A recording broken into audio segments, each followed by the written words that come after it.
ihminen on elävä sielu. Luoja on lahjoittanut hänelle kyvyn ajatella, tunteet ja tahdon vallan. Loppuisiko tämä elämä kuolemaan? Ainoa tosiasiallinen perustus ihmisen alkuperälle on Raamatussa. Raamattu sanoo, ja Jumala teki ihmisen maan tomusta ja puhalsi hänen sieraimiinsa elämän hengen, ja ihmisestä tuli elävä sielu. Ihminen tehtiin maan tomusta, savimöhkäleestä tuli Jumalan käsissä elävä sielu. Tämä on vain osa ihmisen alkuperän kiehtovasta arvoituksesta. Ja Jumala sanoi, tehkäämme ihminen omaksi kuvaksemme, kaltaiseksemme. Ja Jumala loi ihmisen omaksi kuvaksensa, Jumalan kuvaksi hän hänet loi, mieheksi ja naiseksi hän loi heidät. Lause Jumalan kuvaksi tuo mieleen sen, että ihminen on ajatteleva, tunteilla varustettu olento, jolle on lahjoitettu oma tahto. Nämä kyvyt asuvat savitemppelissä, mutta tässä ei ole vielä koko ihminen. Ihminen on myös elävä sielu, ja tämä ennen kaikkea on se tekijä, joka tekee ihmisen ikuisesti eläväksi olennoksi. Useimmat meistä ovat nähneet jonkun ihmisen kuoleman. Sota ja aina lisääntyvä rikollisuus sekä tapaturmat tekevät kuoleman meille hyvinkin todelliseksi. Savitemppeli, joka on meidän ruumiimme, katoaa, ja niin me olemme valmiit sanomaan, tämä on kaiken loppu. Kuolema on saanut voiton, ja mikä on ollut, sitä ei enää ole. Ja me joudumme saman kohtalon alaisiksi, olimmepa sitten surullisia, epäileviä, tietämättömiä tai niitä, jotka eivät usko. Jos olemme olemassa, meidän on myös kuoltava. Siispä syökäämme, juokaamme ja pitäkäämme iloa, sillä huomenna me kuolemme. Mutta ihminen ei ole tehty pelkästä lihasta.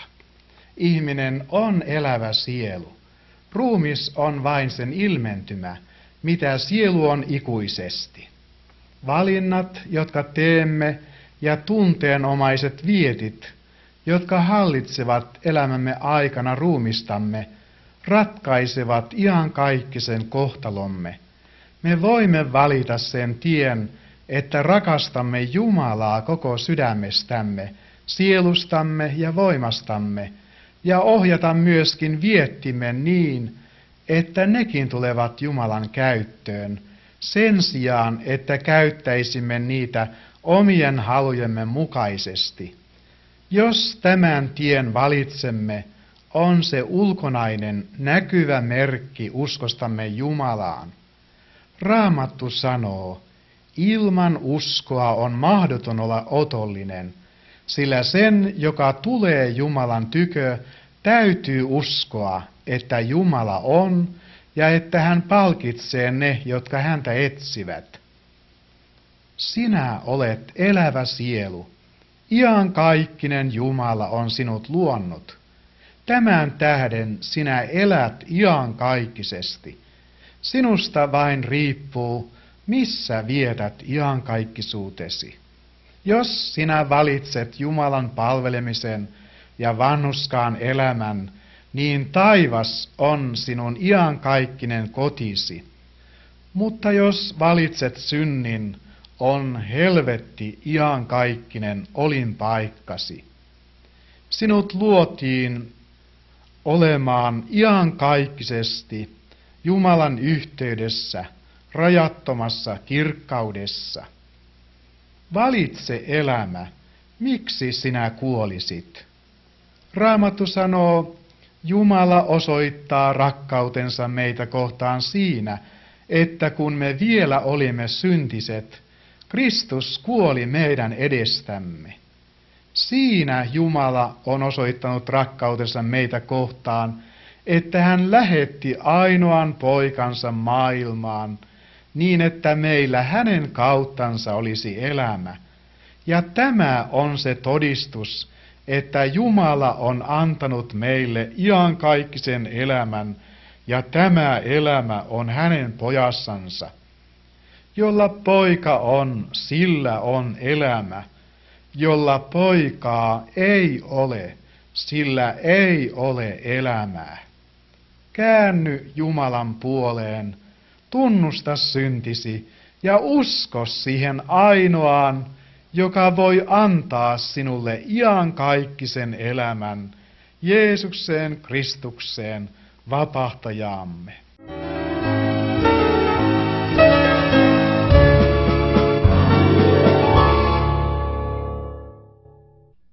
Yleisesti ollaan yksimielisiä siitä, että ihmisen elämän jänneväli sisältyy syntymän ja kuoleman väliseen aikaan.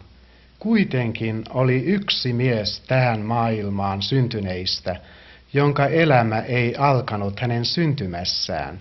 Tämä mies eli siellä, missä ei ole tunteja, minuutteja eikä sekunteja.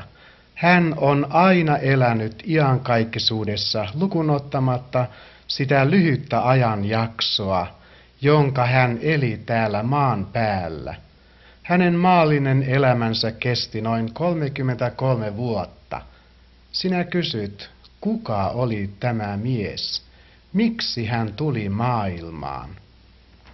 Tämä mies oli Jeesus Kristus. Raamatussa luemme hänestä nämä Jumalan omat sanat. Tämä on minun rakas poikani, johon minä olen mielistynyt. Kuinka hän tuli maailmaan? Hän tuli niin kuin muutkin ihmiset. Hän oli syntynyt juuri niin kuin sinä ja minä. Hänen syntymässään oli kuitenkin varsin merkitsevä ero. Hän syntyi neitsyestä, jonka Jumala oli valinnut tähän tarkoitukseen tuomaan hänen poikansa maailmaan. Jeesuksen Kristuksen syntymä oli ihme. Raamattu, joka on Jumalan sana, todistaa, että Jeesus oli siinnyt Pyhästä Hengestä. Tämä merkitsee, että Jumala itse oli suunnitellut elämän luomisen neitsyen kohdussa. Onko tätä vaikea uskoa? Olisiko Jumalalle vaikeampaa luoda elämää neitsyen kohdussa kuin luoda atomi? Alussa Jumala loi kaiken. Hän muodosti ihmisen maan tomusta. Jos näin, hän voi varmasti istuttaa elämän idun neitsyen kohtuun. Raamattu sanoo, että Jeesus syntyi neitsyt Marjasta. Tässä on osa hänen syntymätapaustaan. Silloin Maria sanoi enkelille, kuinka tämä voi tapahtua, kun minä en miehestä mitään tiedä. Ja enkeli vastasi hänelle, Pyhä Henki tulee sinun päällesi, ja korkeimman voima varjoaa sinut. Sen tähden myös se pyhä, mikä sinusta syntyy, pitää kutsuttaman Jumalan pojaksi. Ja hän synnytti esikoisensa ja kapaloi hänet ja pani hänet seimeen, koska heillä ei ollut sijaa majatalossa. Miksi Jeesus tuli tähän maailmaan? On vain yksi syy. Hän tuli, jotta kaikki ihmiset pelastuisivat synnistä. Hätkähdyttääkö tämä tieto sinua? Jos niin, kuuntele huolellisesti näitä Raamatun sanoja, sillä niin on Jumala maailmaa rakastanut, että hän antoi ainokaisen poikansa, ettei yksikään, joka hänen uskoo, hukkuisi, vaan hänellä olisi iankaikkinen elämä. sillä ei Jumala lähettänyt poikaansa maailmaan tuomitsemaan maailmaa, vaan sitä varten, että maailma hänen kauttansa pelastuisi. Sitä, joka uskoo Jeesukseen, ei tuomita, mutta joka ei usko, hän on jo tuomittu, koska hän ei ole uskonut Jumalan ainokaisen pojan nimeen. Jeesus Kristus, Jumalan poika, on mies, joka eli ennen kuin hän oli syntynyt. Mitä sinun pitäisi nyt tehdä kuultuasi tästä? Raamattu kertoo sinulle, se sanoo, nämä ovat kirjoitetut, että te uskoisitte, että Jeesus on Kristus, Jumalan poika, ja että teillä uskon kautta olisi elämä hänen nimessänsä. Sillä sydämen uskolla tullaan vanhurskaiksi ja suun tunnustuksella pelastutaan. Tee, mitä Raamattu sanoo. Koko sydämestäsi usko ja luota Jeesukseen Kristukseen. Rukoile ja tunnusta, että sinä tarvitset häntä vapahtajanasi. Avaa sydämesi ja ota hänet vastaan. Kiitä Jumalaa hänestä, sillä hän on sanonut, joka kuulee minun sanani ja uskoo häneen, joka on minut lähettänyt. Hänellä on iankaikkinen elämä, eikä hän joudu tuomittavaksi, vaan on siirtynyt kuolemasta elämään.